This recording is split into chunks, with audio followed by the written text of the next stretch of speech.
আসসালামু আলাইকুম। আমি আজকে সরাসরি চুলায় আসছি। আমি আজকে মলা মাছ দিয়ে আলুর ঝোল করব।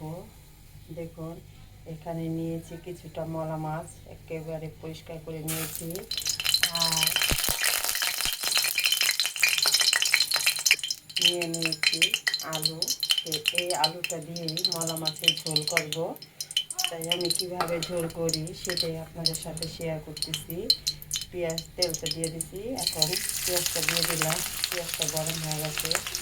আর এইটার মধ্যে বেশি পেঁয়াজ দিব না, অল্প পেঁয়াজে রান্না করব।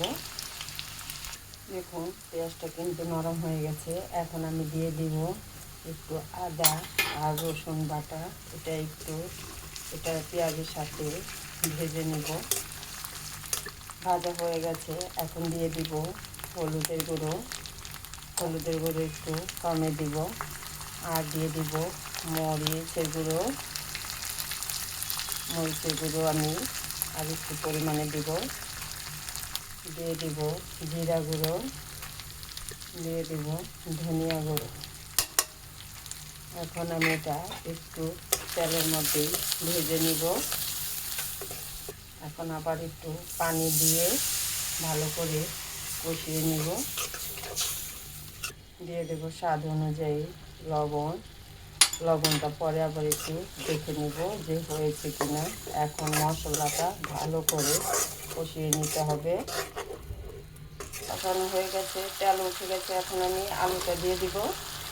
আলুটা ভালো করে কষিয়ে নিব। একটু পানি দিয়ে দিলাম। এই পানিটা দিয়ে ভালো করে কষিয়ে নিব। আর আলুটা কিন্তু অর্ধেকটাই সিদ্ধ হয়ে যাবে। এখন আমি ঢেকে রেখে দিব। দেখুন, আলুটা কিন্তু একেবারে কষানো হয়ে গেছে আর তেল উঠে গেছে, মশলাটাও গাঢ় হয়ে গেছে। এখন আমি এখানে দিয়ে দিব সেই মলা মাছগুলো। এখন এই মলা মাছগুলো আলতোভাবে নেড়ে একটু কষিয়ে নেব। দেখুন, মলা মাছটা কিন্তু একটু ভাঙে নাই, এভাবেই হয়ে গেছে। কিন্তু এখন আমি অল্প পরিমাণে একটু পানি দিয়ে দিব। আলুটাও কিন্তু সিদ্ধ হয়ে গেছে। একটু ঝোল রাখবো, তাই একটু পানি দিয়ে দিলাম।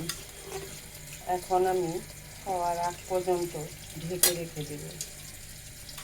দেখুন, তরকারিটা কিন্তু হয়ে এসেছে। এখন আমি কিছুটা ধনিয়া পাতা দিয়ে দিলাম। শুধু একটা বলক দিয়ে আমি নামিয়ে নেব।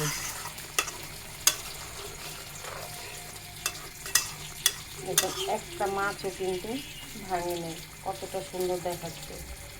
এই ঝোলটা দিয়ে ভাত খেতে খুবই ভালো লাগে।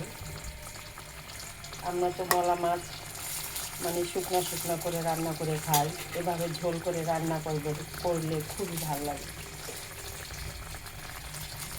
দেখুন, মলা মাছটা হয়ে গেছে। এখন আমি এটা নামিয়ে নেব। দেখুন, হয়ে গেছে রেসিপিটা। কত সুন্দর হয়েছে। আলু দিয়ে ঝোল রান্না করলাম মলা মাছে। বন্ধুরা, যদি ভিডিওটা ভালো লাগে লাইক শেয়ার কমেন্ট করবেন, কমেন্ট করে জানাবেন। এবং বন্ধুরা, নতুন যারা দেখবেন আমার ভিডিওটি সম্পূর্ণভাবে দেখে আমার চ্যানেলটি সাবস্ক্রাইব করে দিবেন। আল্লাহ হাফেজ।